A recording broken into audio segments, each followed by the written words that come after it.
What's up, everybody? Got another video coming in where I'm going to dive into what our earnings were for the month of August running our 2021 Ford F-150 on the Turo platform.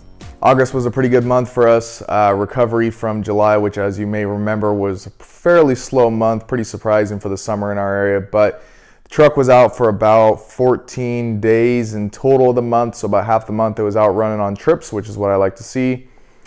And I'm gonna break down what those trips earned and how many miles they drove. Then at the end, I'm gonna tell you exactly how much money we made per mile. And not that it's a huge thing, but I like to break down profit per mile, dollar per mile, however you wanna say it, as just kind of a good indicator to make sure you're kind of getting your money's worth renting your car out on Turo. The first trip, it actually started on July 31st. This was a repeat guest from last summer. He had the truck from July 31st to August 6th, about 7 days.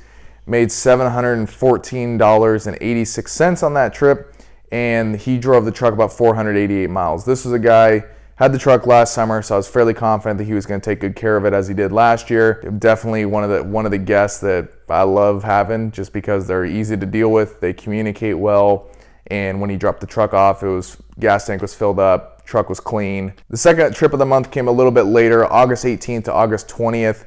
This was actually a local renter, which is not normally something I'm a huge fan of. I usually try to more gear towards tourists and people coming in for trips, just because I feel like that's a better clientele base to use. I just think people who are coming into town for trips, whatnot, higher likelihood that those trips are going to go well as opposed to a local. And I love the people of my city, but I definitely prefer having guests from outside of the city rent the car. This trip was the 18th to the 20th, $242.40 if I look at my sheet there. He drove 239 miles.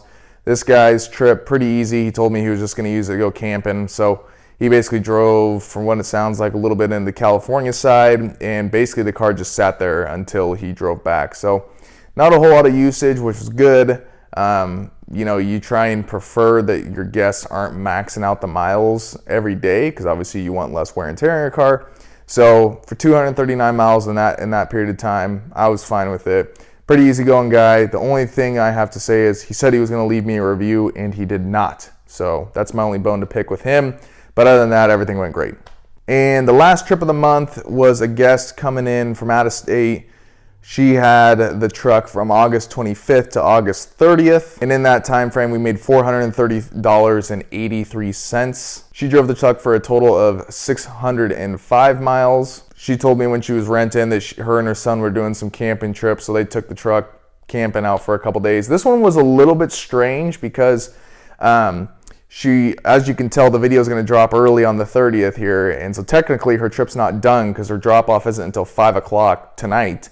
But she messaged me on Monday night. I'm trying to get my days all mixed up. August has just been a calendar nightmare. But she texted me on Monday night through the Turo platform, hey, you know, our trip has changed. I'm going to drop the truck off at 5:30 in the morning tomorrow, which was Tuesday morning. So I messaged her back, said, okay, great, you know, thanks for letting me know, you know, please park it in the same area you found it, yada, yada, kind of the same old boilerplate stuff. Now, on top of that, when she dropped the truck off this morning, just because, you know, I wanted to leave wiggle room in case something did change again and she needed the truck longer or whatever it may be, because her trip technically wasn't supposed to end until tonight. However, what I did was when she dropped the truck off at 5:30 in the morning this morning, I woke up, you know, 30 minutes, an hour later, 6:30ish was about the time I started kicking around this morning.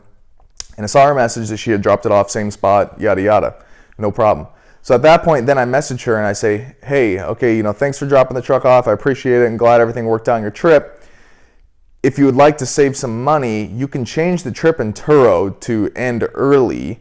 And I think it would have saved her a daily rate. I don't know exactly what it was, but I'm gonna assume it's right around $100. On the flip side, she did give me the heads up that she did not fill up the tank. Not a major deal. I don't mind that at all, especially when you give a heads up. I messaged her this morning basically saying, hey, you know, you can change the trip and save yourself some money. And she hasn't responded yet. Interesting move on her part, but you know, I'm not gonna complain about it. If that's what she wanted to do, that's what she wanted to do. So overall, August, great month for us. Back in the swing of things, at July, 700-ish bucks, I think is what we made.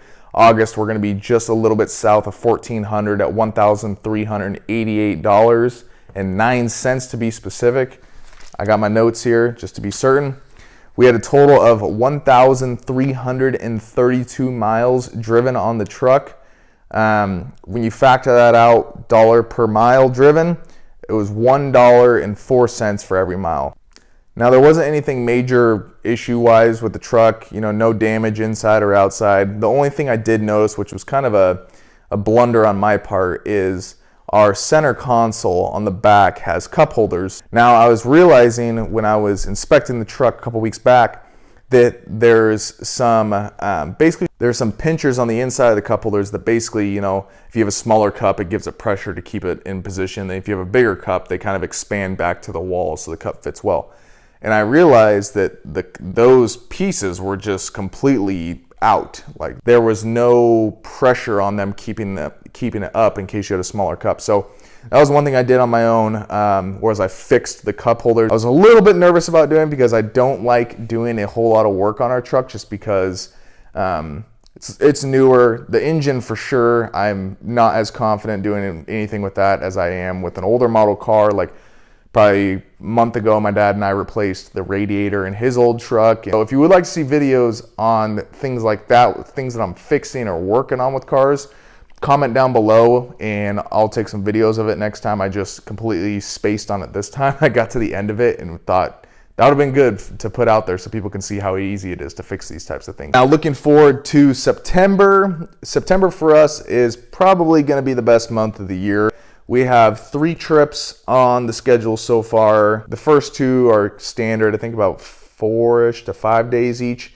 And the last trip of the month is a repeat guest from last summer. He actually originally was gonna have the truck for about a week, and then he extended it to have the truck for the final 2 weeks. So if all goes according to plan, how the trips are booked right now, we will actually have our truck at home for, I believe, 2 full days, and which in this situation right now, when we're renting out trying to make money, that's what I would like. I hope this information's been helpful with learning about the Turo platform and what you can make hosting. Obviously, it's got its ups and downs, but for us, August was a great month.